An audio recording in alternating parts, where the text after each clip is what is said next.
विद्यार्थी मित्रो, आपण अभ्यासत आहोत पर्यावरणीय व्यवस्थापन हा पाठ। आणि पर्यावरणीय व्यवस्थापन कशासाठी, का वेळ आली आपल्यावर पर्यावरणीय व्यवस्थापनाची?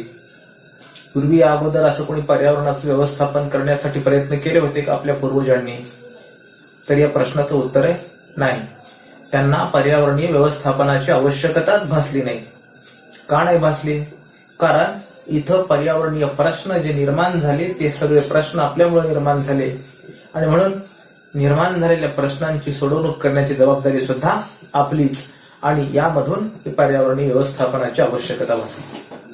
आपण या अगोदर या पाठामध्ये हवामान म्हणजे काय हे अभ्यासलं। ठराविक वेळेला ठराविक प्रदेशामध्ये वातावरणामध्ये होणारा बदल म्हणजे हवामान बदल, आणि इथली हवा आणि हवामान यामध्ये फरक आहे। हवा हा घटक वातावरणातील महत्वाचा घटक आहे, कारण वातावरणच पृथ्वीच्या भोवती असलेलं हवेचं आवरण म्हणजे वातावरण असतं, आणि हवा ही ठराविक कालावधीमध्ये, अतिशय अल्प कालावधीमध्ये हवा बदलते। सकाळची हवा, दुपारची हवा आणि संध्याकाळची हवा या हवेमध्ये बदल असतो, परंतु हवामान हा दीर्घकालीन वातावरणीय बदलाचा परिणाम असतो। म्हणून दीर्घकालीन वातावरणाच्या स्थायी स्थितीला हवामान असं म्हणतात। यामध्ये दीर्घकालीन वातावरणाची स्थायी स्थिती या दोन गोष्टी महत्वाच्या आहेत। म्हणजे वातावरणीय बदल होण्यासाठीचा कालावधी प्रदीर्घ असतो, आणि अशा प्रकारच्या प्रदीर्घ वातावरणीय बदलाला आपण हवामान म्हणतो। आणि या हवामानाबद्दल आपण जागरूक असायला हवं। दिवसेंदिवस हवामान बदल होत आहे। क्लायमेट चेंज नावाची एक नवी समस्या आता निर्माण झाली आहे। ही समस्या आता नाही निर्माण झाली, आता आपल्या लक्षात आली आहे।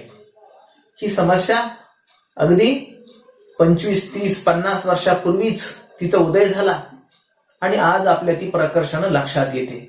आणि यासाठी जागरूकता निर्माण व्हावी आपल्यामध्ये, म्हणून 23 मार्च हा दिवस जागतिक हवामानशास्त्र दिन म्हणून साजरा करण्यात येतो।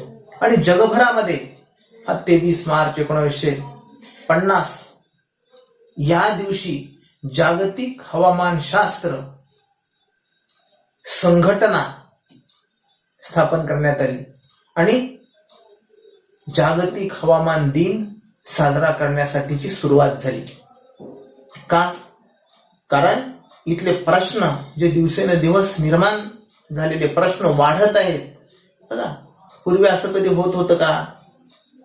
अशा प्रकारचे प्रश्न आज जे प्रश्न आहेत वातावरणीय प्रश्न, इथली हवा, श्वासासाठी हवा, आपल्या आजी आजोबांना जर कधी विचारलं श्वासासाठी घेतली जाणारी हवाच खराब झाली, असा कधी प्रश्न निर्माण झाला होता का?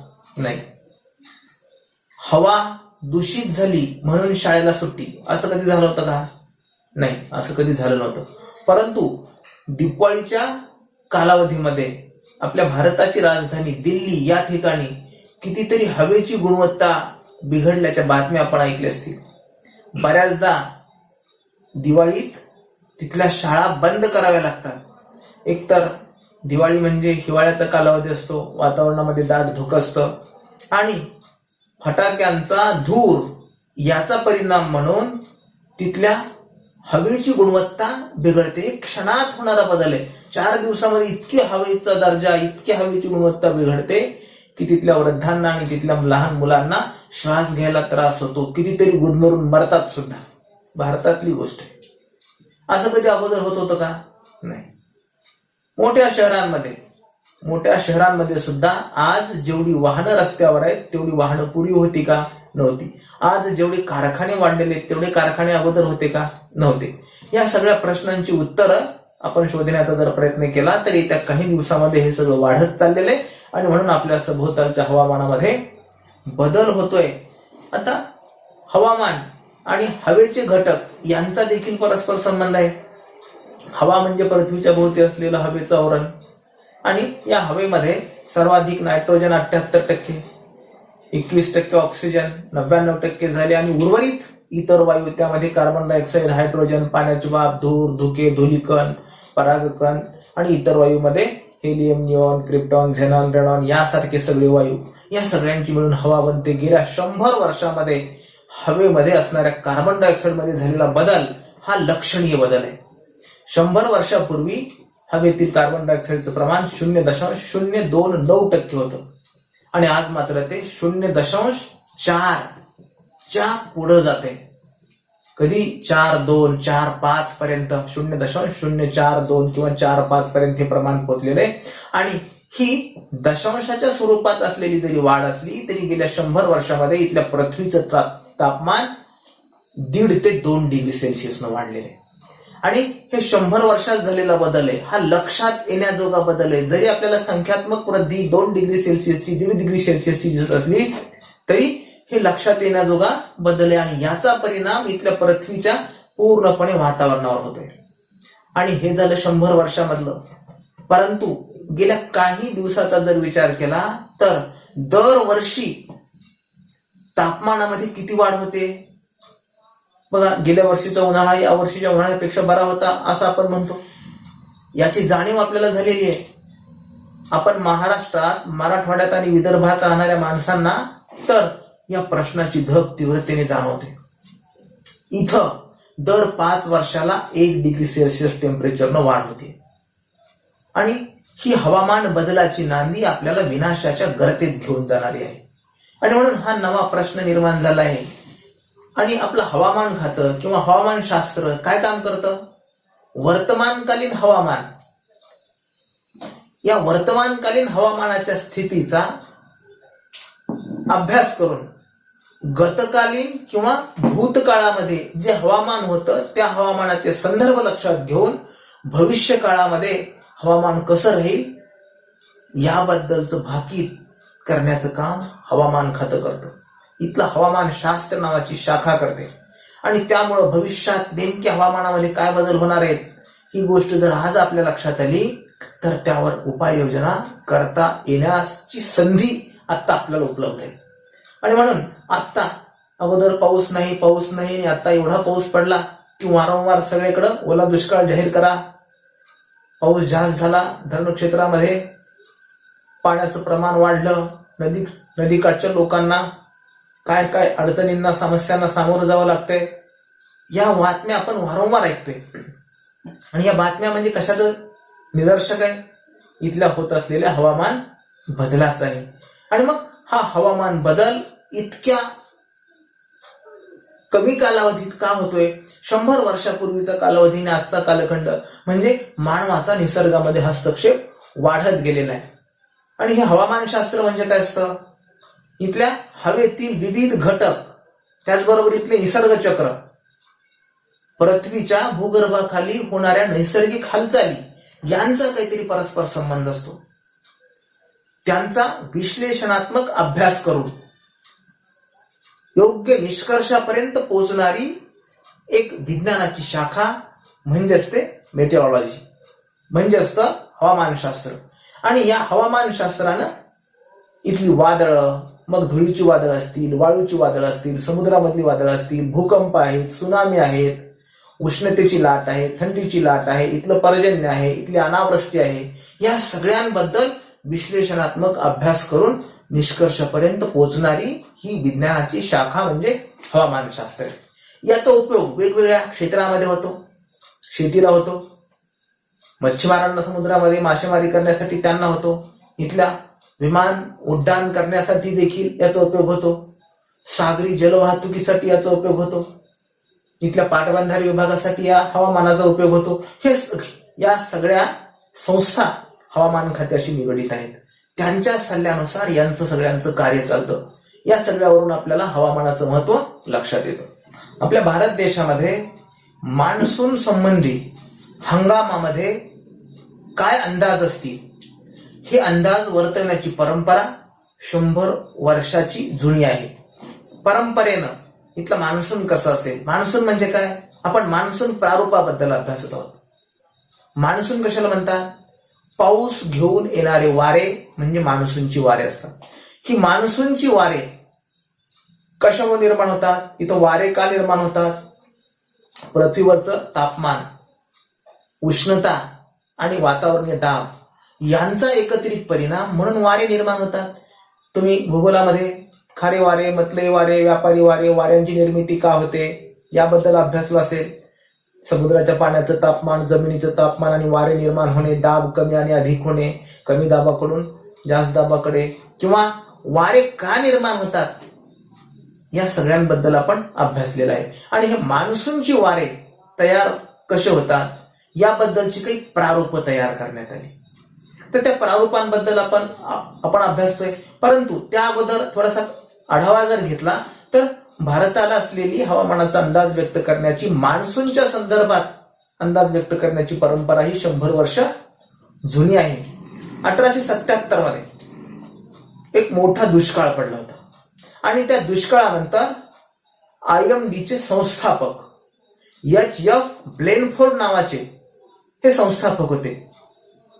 IMD म्हणजे काय, इंडियन मेट्रोलॉजी डिपार्टमेंट, म्हणजे भारतीय हवामानशास्त्र शाखा, याचे संस्थापक H.F. ब्लेनफोर्ड यांनी त्या काळी हिमालयामध्ये होणारी बर्फवृष्टी आणि त्याचा हवामानावर होणारा परिणाम यांचा एकत्रित परिणाम विचारात घेऊन एक आराखडा, एक प्रारूप, एक मॉडेल तयार केलं होतं आणि त्यावरून हवामानासंदर्भात, मान्सून संदर्भात भाकीत केलं होतं.